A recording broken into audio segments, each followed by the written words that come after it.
I'm Dr. Kishore Kumar, consultant neonatologist, chairman and managing director of Cloud9 Hospitals based in Bangalore. Maternal and neonatal healthcare in India is lagging behind compared to the rest of the world in a very big way for two reasons. One is our focus on healthcare sector is very minimal. The public health funding is only 1% of GDP, which is compared to most developed countries is a minuscule, because most developed countries put anywhere between 7 to 15% of their budget or GDP into the healthcare system. Taking that into contrast with India has about 26 million babies born every year, and our infant mortality and maternal mortality still remains very high. We are a signatory to the Millennium Developmental Goal 4 to reduce the infant mortality and maternal mortality in a very big way. So unless we commit ourselves to improve the maternal and neonatal health care in India, with the mortality being high, we will never be able to control the population, and that's like the chicken came first or the egg came first. And that's why the public and private health partnership in improving the maternal and neonatal health care will go a long way, and we still have a long goal to achieve, mainly because our 30% of our population are still under 30 years of age. So unlike many developed countries where there is negative growth, we have still positive growth looking forward at least for the next 2-3 decades before we hit the negative growth. So unless we cater for today's generation, we will be in trouble in the future. We thought of Cloud9 for two reasons. One is, maternal and neonatal section is a neglected part in most general multi-speciality hospitals, because the revenue or the return in multi-speciality hospital is usually focused on cardiac, orthopedic, neurosurgery, and maternal and neonatal section is always given a second stepmotherly attitude, because the revenues from the mother and baby section is not as good as compared to the cardiology or orthopedic services. Because of this, it's a counterproductive situation. They don't use the technology, they don't use much space, and they don't provide a lot of facilities which should be given for a mother and baby. So we thought of Cloud9 for that reason, where we can provide the utmost care which is available in the best parts of the world, along with celebration. The reason celebration comes into picture is, if you look at and you talk to anybody in the previous generation, most people would have had 9 or 10 children, for simple reason. There was a proverb those days saying that count your children after measles. What it means is, most parents would trust that their child will survive in adulthood only if they have completed 2 years, because infant mortality is high. So they can't guarantee that a child is born will survive. And that impacts on population growth as well, because if you guarantee that 2 children who are born are going to live you forever, then most people may not have too many children. So India, especially when it's controlling or trying to control the population, has to improve the infant survival rates and also maternal survival rates. And when you are planning to have 1 or 2 children, definitely it's a celebration time, because if you look at the current generation, most will have 1 or maximum 2 children. So it's a big event, it's a celebratory event.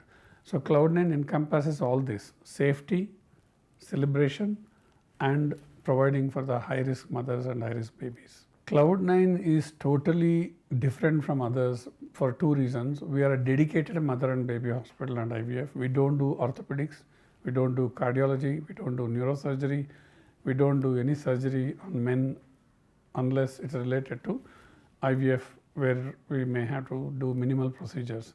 So it's a focused mother and baby hospital. Focused mother and baby hospital to provide the best for the mother and best for the baby. For simple reasons that mother is the central focus of the family. See, if mother is unwell for whatever reason, then the whole family suffers.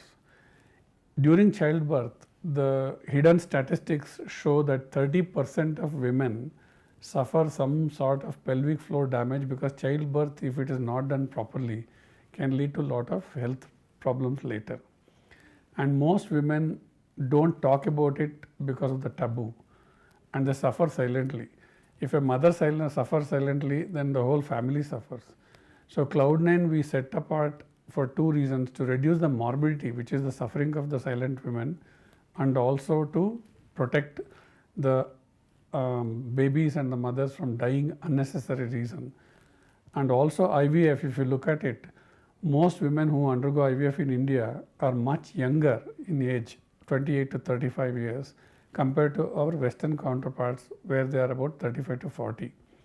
When we looked at our success rates in India, our success rates were at least 5% lesser than the Western world. So we said, look, if population in India is going to have less age, the success rate has to be better. So we looked at all the possibilities and we gave the best in the world for the IVF, and we got, as expected, much higher success rates compared to anybody in India.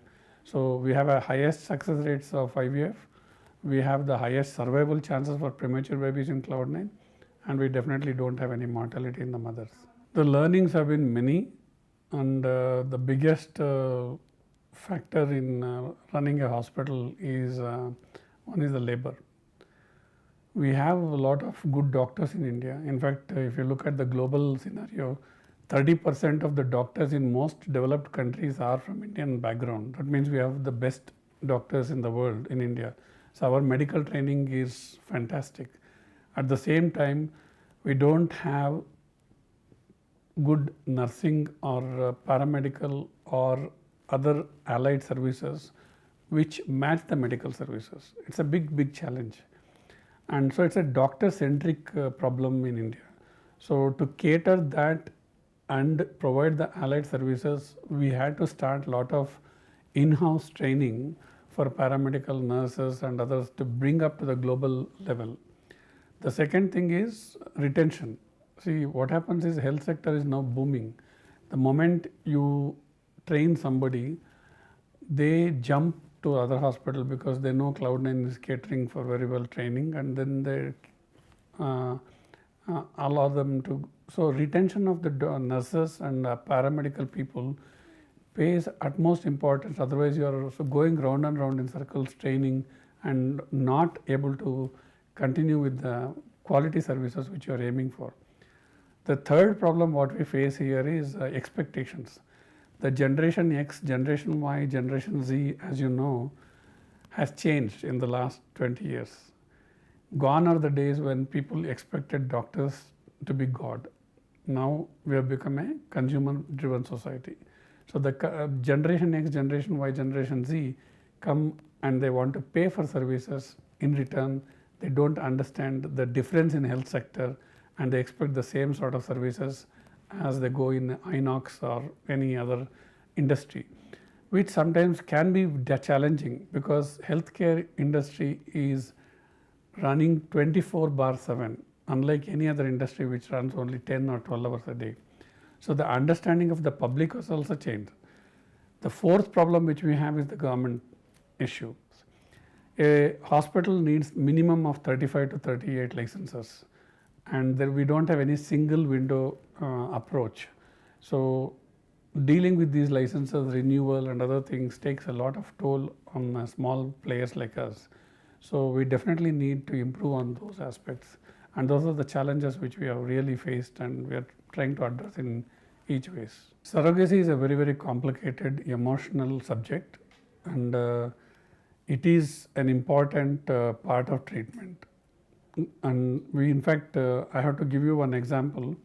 Recently we had a couple who had been having IVF treatment for almost 9 years and they are not conceived for various reasons.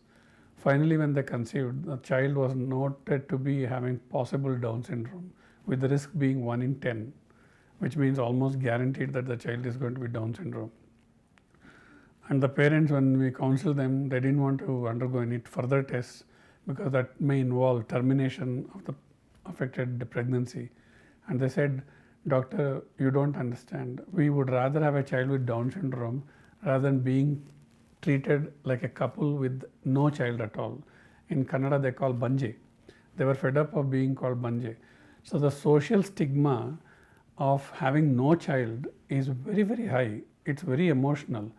And surrogacy actually helps in conceiving for people who have problems with their own womb or own sperm, and they can have their sperm and the egg combined so that the baby grows or the egg grows in some other womb, to avoid the problem of having miscarriages for various reasons.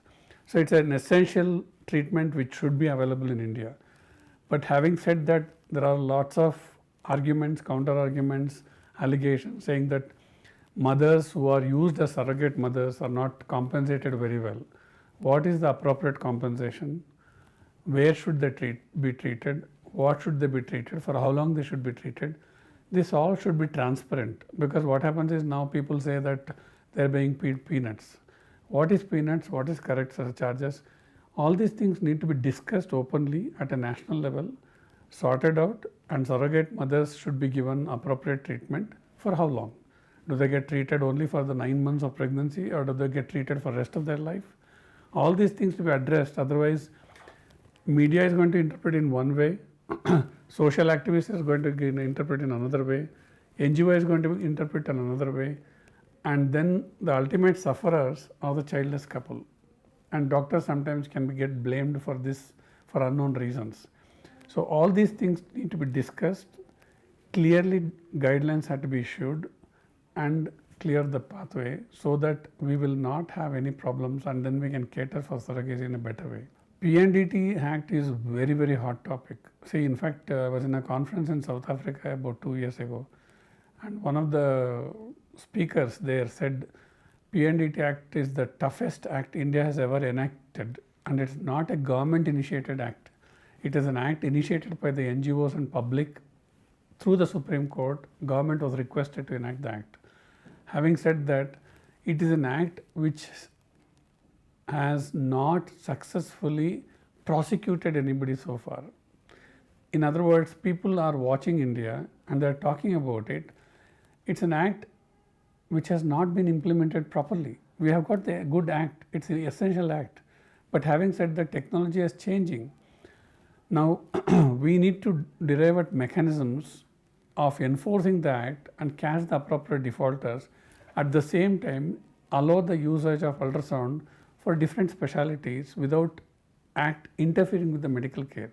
For example, if you take in neonatology, we use the ultrasound to look at the head of the babies to see whether there's an intracranial hemorrhage. We look at the heart of the babies to see whether there's a problem with the heart of the babies. We don't look at any pelvic scans at all. So pediatricians are not going to be looking at the pregnant mothers. So usage for pediatricians is totally a different reason, ultrasound machines, whereas ultrasound machines used by somebody else is totally different machines and different reasons. So the act has to consider all these, and definitely we need to have a proper discussion and tighten the loops for usage of pelvic ultrasound scans and punish those who are guilty, and allow the usage of ultrasound in the technological way to improve the care of the newborns and the mothers in a big way. And that needs a lot of discussion and strict implementation. That's a very good question. Premature babies is a complicated issue because, see, globally we have the viability as 24 weeks. You know, the full term pregnancy is 40 weeks. In India, the viability is defined as 28 weeks. India is not going to change the rule in the near future for two reasons. If you increase the viability from 28 weeks to 24 weeks, the infant mortality and neonatal mortality will increase, obviously, because 24 to 28 weeks is a high risk group. So that will worsen our numbers at the national level. So India is not going to change the viability, at least in the next 2 decades, as I can see.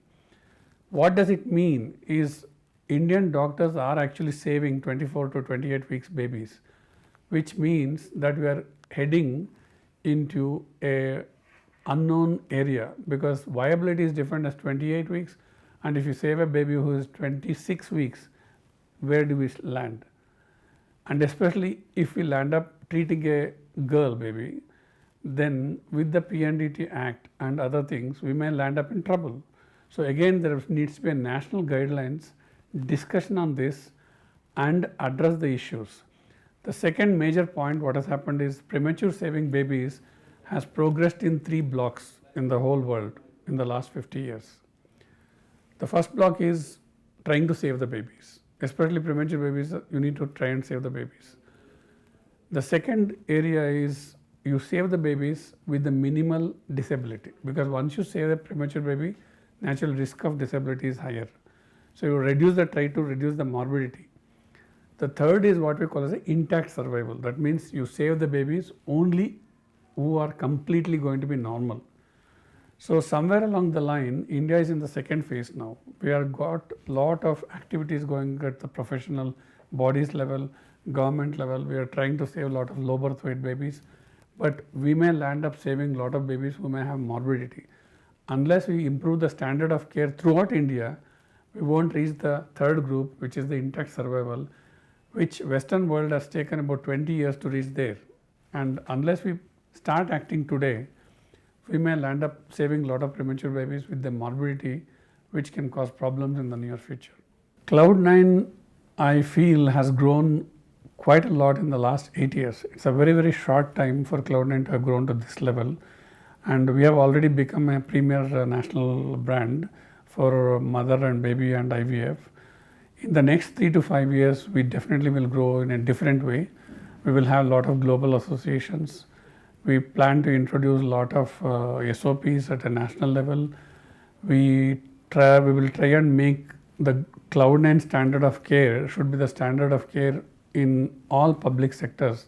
There's no reason why we should have a different level of care in a private sector compared to the public sector. So we plan to initiate a lot of CSR activities to make sure this sort of level can be given in the public sector too. And we also going to improve the mother and baby care across India, not just in Bangalore.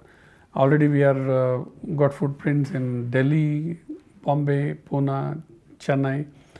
We will definitely open much more branches in all around India and possibly cater for tier 2 cities too, so that the word of mouth will spread and everybody expects Cloud9 standards of care everywhere. And that will be our dream, and that will be our future goal too.